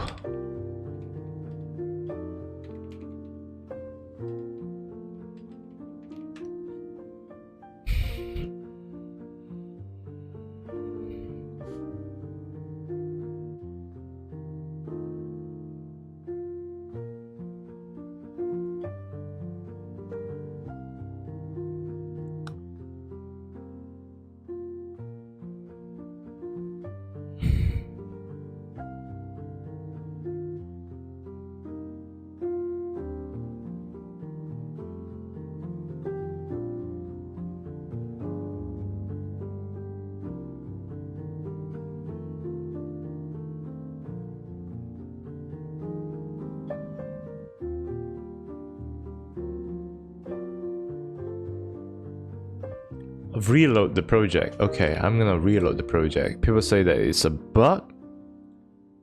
My god. How the hell do I reload?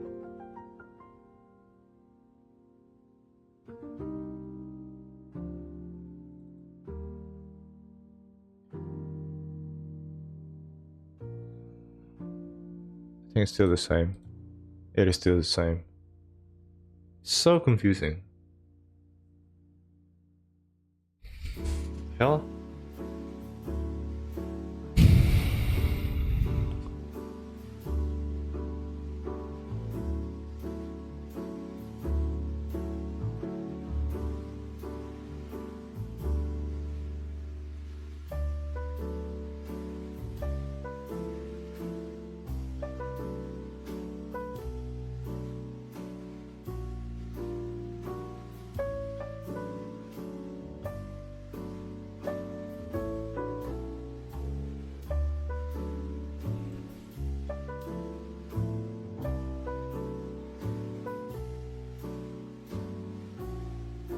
Still the same.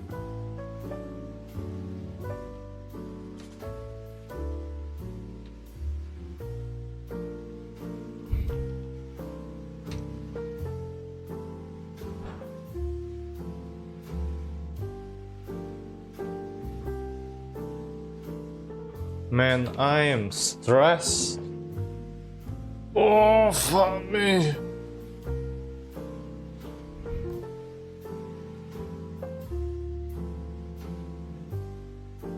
No.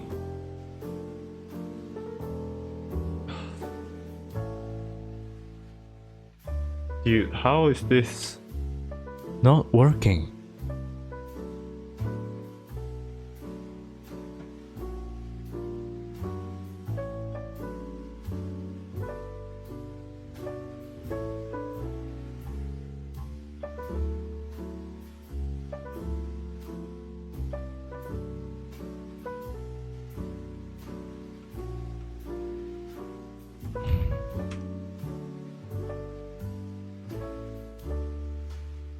Still doesn't work. Fuck me, man.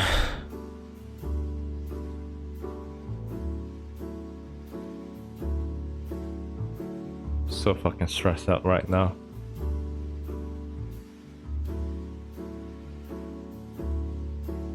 This work. This doesn't. I'm gonna go and get a toilet break for a second. I'm stressed out.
So obviously something is not right with my code. I don't know if it is my code or I don't know what or anything, but what I know is that it is not working, so I'm going to make a new node just to check if it actually works or not.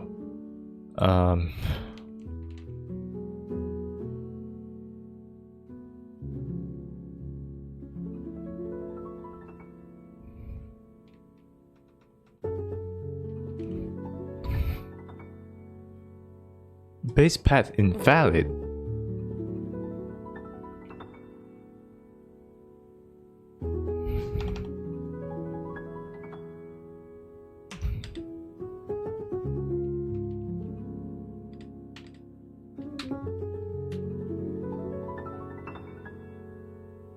Oh.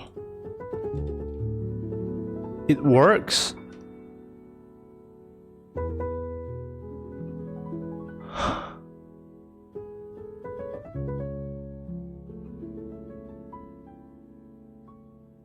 What the fuck?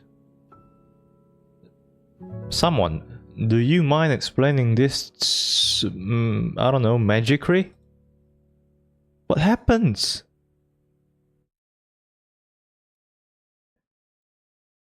It's absolutely diabolical.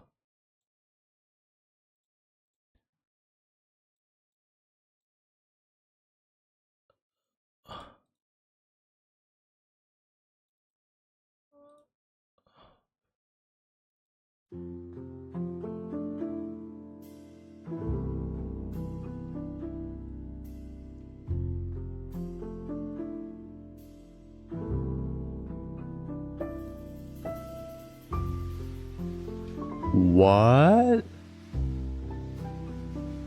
Is it because of the extension? Or is it because the error?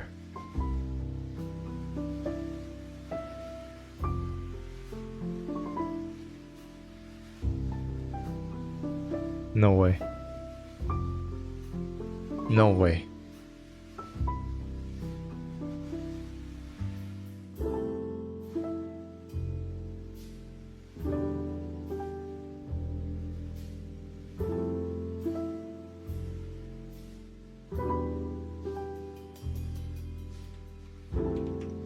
Can I find out what's wrong with it?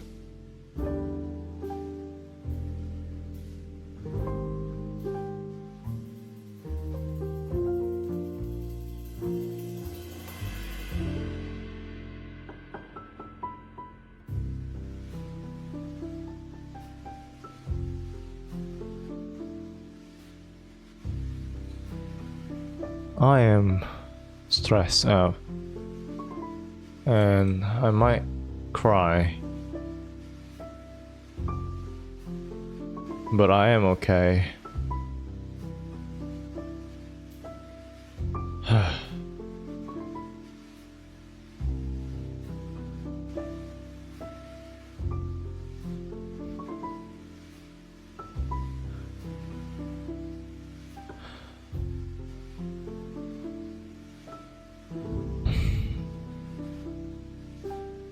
Okay, so we have found the issue. People. Why? Why is this not a thing?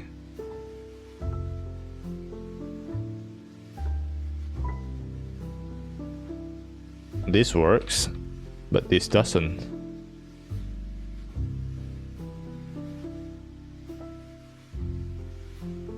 What do you mean?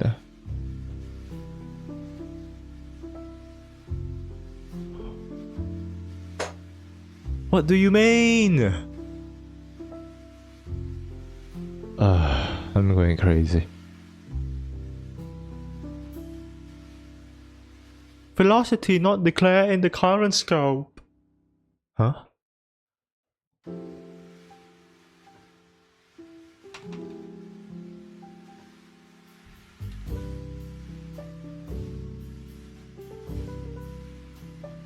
I swear to God, man.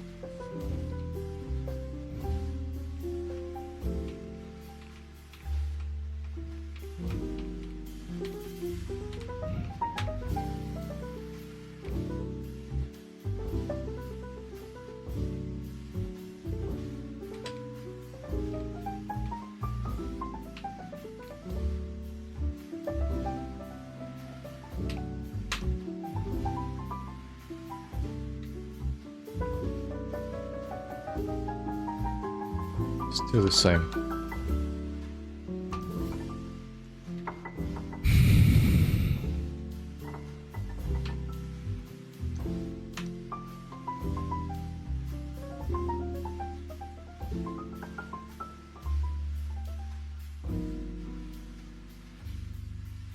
Did it move forward? It is a move forward.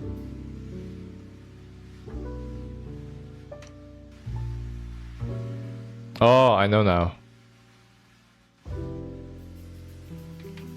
Ah. Ah. I'm a dumbass. I am an absolute idiot.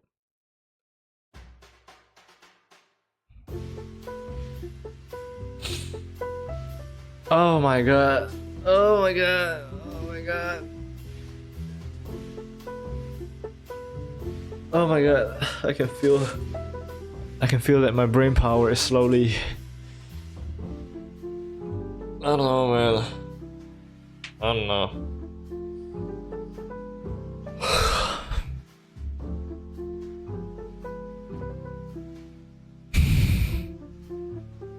So that works.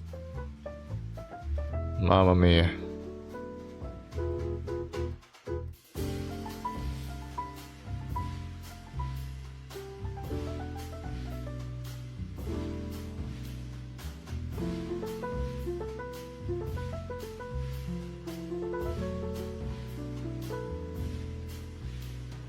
Okay. All right.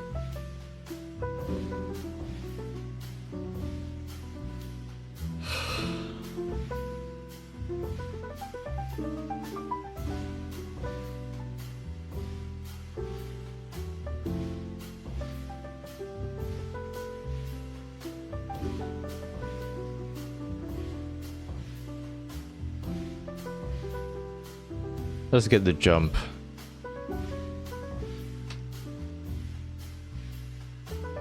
Where's the jump? Clear. Clear GD. Close this. Basics process.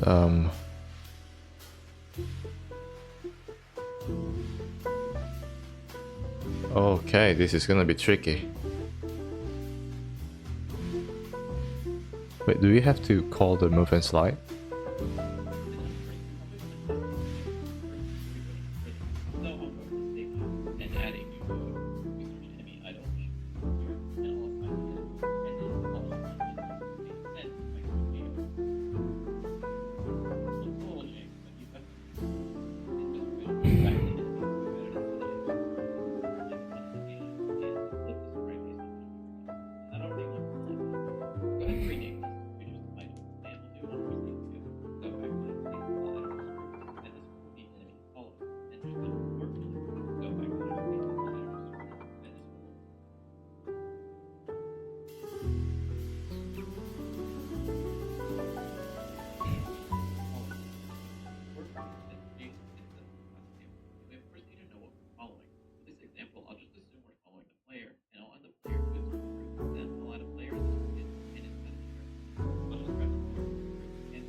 Okay.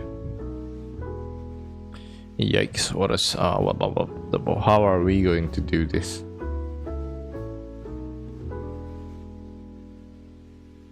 Hey, oh shit, mate. Oh no, oh no, no. Okay, all right, baby. Okay, I got an idea.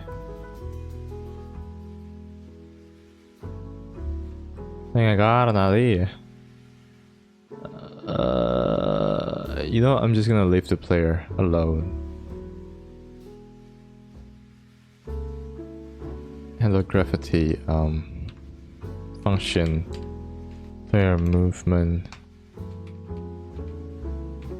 delta, input axis.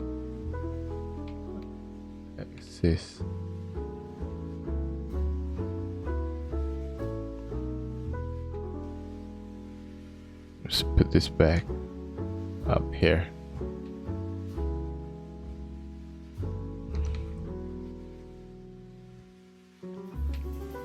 Yeah, I'm just gonna leave that for now.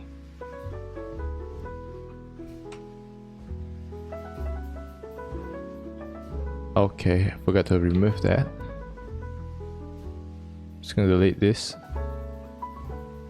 I'm gonna delete the state machine. Should work now. Okay, I think we will deal with the state machine for the enemy. Okay, so we have kind of done the state machine. We just need to, you know, focus up on other stuff.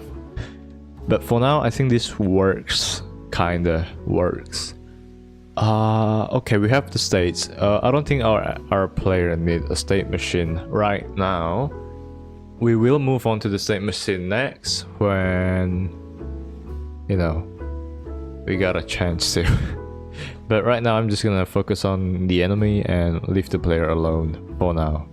Because changing things will be a little bit confusing because of the function over here. It's gonna be a tough, actually a really tough task to do.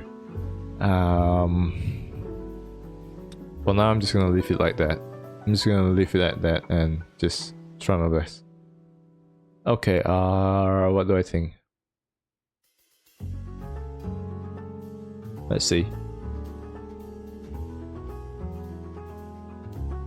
Alright, you know what? I think this is fine right now. Just gonna handle the other thing later. But for now, it works. I'm gonna I mean, we've made this, which is good. But we're gonna try again next time. So yeah, thank you for watching, everybody. This is not a very long stream, and I'm kinda tired, to be honest, kinda tired. So I'm gonna end the stream here and see you